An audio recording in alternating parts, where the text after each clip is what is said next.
मेरे mummy papa हर वक्त घर से बाहर ही रहते थे और उस बड़े से घर में मैं बिल्कुल अकेले ही रहती थी। एक दिन एक नौजवान अचानक से मेरे घर में आ गया।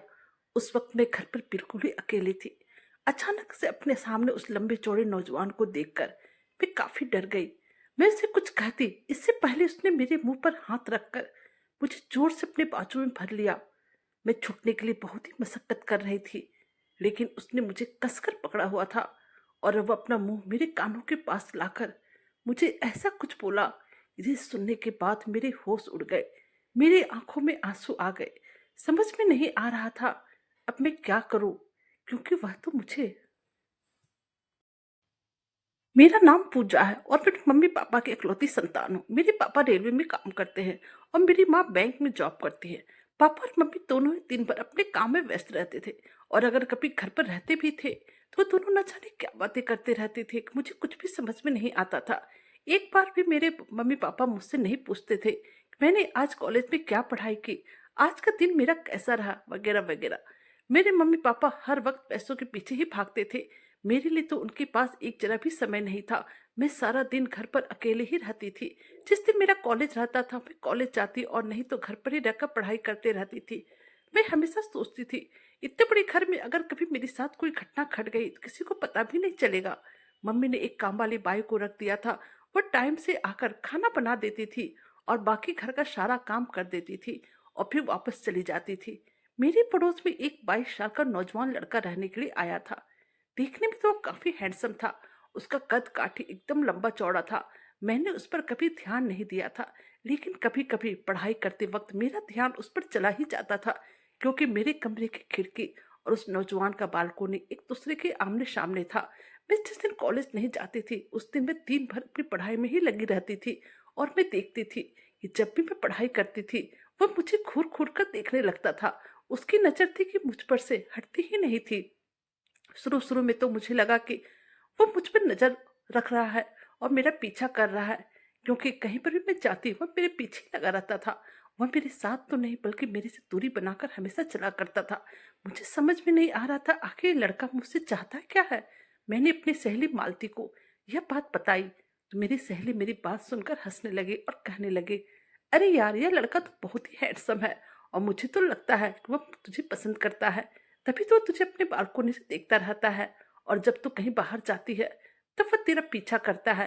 लेकिन एक बात मैं तुमसे कहना चाह रही हूँ, अगर तुझे वो नौजवान पसंद नहीं है तो तू बता दे, मैं उससे अपने बारे में बात करती हूँ। और यह कहकर मेरी सहेली जोर जोर से हंसने लगी। मैंने कहा लेकिन मैंने उसे कभी भी कोई काम धंधा करते हुए नहीं देखा है। जब देखो मेरे पीछा ही करता रहता है। अजीब पागल लड़का था। जब मेरे कॉलेज की छुट्टियां शुरू हुई और मैं घर पे रहने लगी तो वह अधिक से अधिक समय मेरे घर के सामने ही बैठा रहता था और बालकोनी से मुझे देखा करता था, जिस कारण से मुझे बहुत ही डर लगता था, क्योंकि मैं दिन भर घर पर अकेले ही रहती थी। और अब आज मैंने मन ही मन यह ठान लिया कि मैं आज उसे बोलकर रहूंगी कि उसके पास कोई काम धंधा नहीं है, जो कि वह हमेशा मुझे ही घूरते रहता है।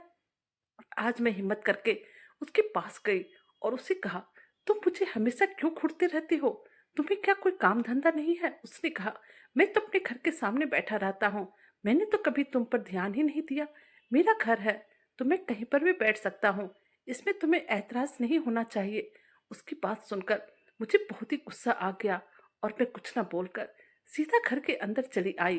कभी कभी मुझे लगता था इस बारे में अपने मम्मी पापा से शिकायत करूं, पर मेरे मम्मी पापा कभी तो घर पर रहते ही नहीं थे। वो सुबह उठकर चले जाते थे और जब शाम को घर आते तो हमेशा अपने ऊपर वाले कमरे में चले जाते थे, जहां मुझे जाने की इजाजत नहीं थी। शायद उन दोनों को प्राइवेसी चाहिए थी, इसी वजह से मुझे वहां पर जाने को मना कर रखा था। दिन भर वो बाहर रहते थे और शाम से रात तक ऊपर वाले कमरे में ही रहते। मेरा और कोई भाई बहन भी नहीं था, इस कारण से मैं बिल्कुल अकेली थी। एक दिन मैं कमरे में लेटी हुई थी। कमरे की लाइट बंद थी और एक नाइट बल्ब जल रहा था। मैं अपने आंखें बंद किए हुए कुछ सोच रही थी। अचानक से मुझे ऐसा लगा जैसे कोई मेरे कमरे में है। मैंने जल्द से अपनी आंखें खोली और इधर उधर देखने लगी। अभी मैं इधर उधर अच्छी तरह देख ही रही थी कि अचानक से किसी ने पीछे से मेरा मुंह दबा दिया। मैं बहुत डर गई और मेरे दिल की धड़कन बहुत ही तेज हो गई। मैं सोचने लगी आखिर मेरे कमरे के अंदर कौन घुस गया, मुझसे क्या चाहता है। जब मैंने पीछे मुड़कर देखा तो ये वही लड़का था जिसे कि मैं रोज अपना पीछा करते हुए देखा करती थी, जिसकी आंखों के बराबर मेरे ऊपर रहती थी। उसी ने आज मेरा मुंह दबा कर रखा था। मैं कुछ बोल भी नहीं पा रही थी। मैं बहुत कोशिश कर रही थी वह अपना हाथ मेरे मुंह पर से हटा ले, लेकिन उसका मजबूत हाथ मेरे मुंह को दबाए हुए था।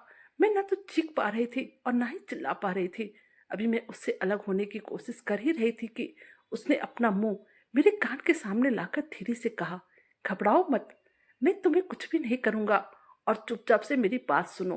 फिर उसके बाद उसने मुझे कुछ ऐसा कहा जिसे सुनकर मेरे पैरों तले जमीन निकल गई। मेरे सिर पर आसमान टूट पड़ा। मुझे यकीन नहीं हुआ अभी अभी इसने जो कहा क्या वह सच है या फिर यह मुझसे झूठ बोल रहा है। मुझे विश्वास ही नहीं हो रहा था। मेरी आंखों में आंसू आ गए। उन्होंने मुझे छोड़ दिया। मैं बहुत रो रही थी। मुझे रोता देखकर उसने मुझे अपनी बलशाली बाहों में भर लिया और कहा, शांत हो जाओ, मैंने तुम्हें जितना कहा है बस तुम वही करो।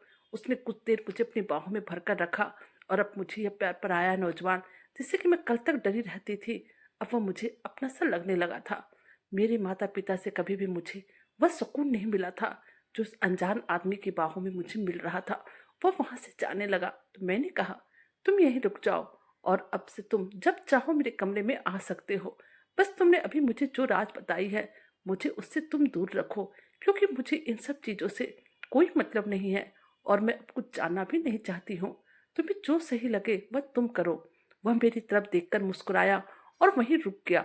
मैंने अपने मम्मी पापा पर भरोसा करने के बजाय एक अनजान के ऊपर भरोसा कर लिया था। अगर उसने मुझे धोखा दिया या मेरा इस्तेमाल किया तो लेकिन पता नहीं क्यों वह मुझे सच्चा लगता था। अब वह रोज मेरे घर में आने लगा था। जब मेरे मम्मी पापा घर पे रहते या फिर नहीं रहते, उनका आना जाना लगा ही रहता था। कभी कभी वह प्यार से मेरे सिर पर हाथ फेर दिया करता था। कुछ दिन यूं ही चला और फिर एक दिन हमारे घर पर पुलिस आई। रविवार का दिन था। मेरे मम्मी पापा घर पर ही थे और जैसे उनकी नजर पुलिस पर पड़ी, उनके चेहरे का रंग बिल्कुल ही उड़ गया।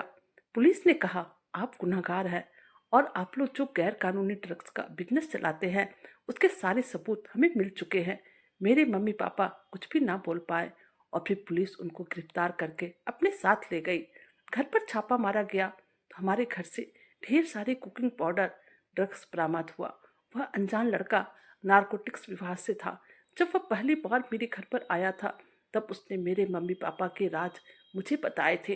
यह सुनकर तो मुझे यह यकीन ही नहीं आ रहा था कि मेरे माँ पापा ड्रग्स का धंधा करते हैं और उन दोनों को जहाँ पर भी मौका मिलता था वहाँ पर वह लोग इस ड्रग्स को सप्लाई करते थे। उस दिन जब वह नौजवान मेरे घर पर आया तब उसने मुझसे मदद मांगी और मैं मदद के लिए तैयार हो गई।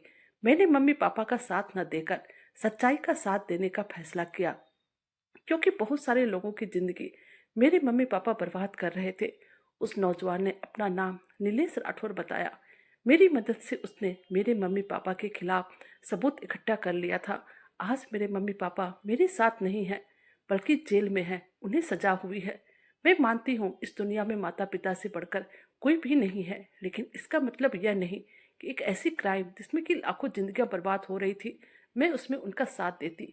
यह मुझे बिल्कुल भी मंजूर नहीं था, क्योंकि सच्चाई का साथ देना हर नागरिक का कर्तव्य होता है। मैं अपने मम्मी पापा से बहुत ही प्यार करती हूँ। मैं उनके लिए अपनी जान भी दे सकती हूँ, लेकिन कभी भी उनके गलत कामों में मैं उनका साथ नहीं दे सकती, चाहे जो भी हो जाए। दोस्तों, कहानी कैसी लगी प्लीज़ कमेंट करिएगा और अगर आप हमारे चैनल पर नए हैं तो हमारे वीडियो को लाइक, सब्सक्राइब और शेयर कीजिएगा। Thank you.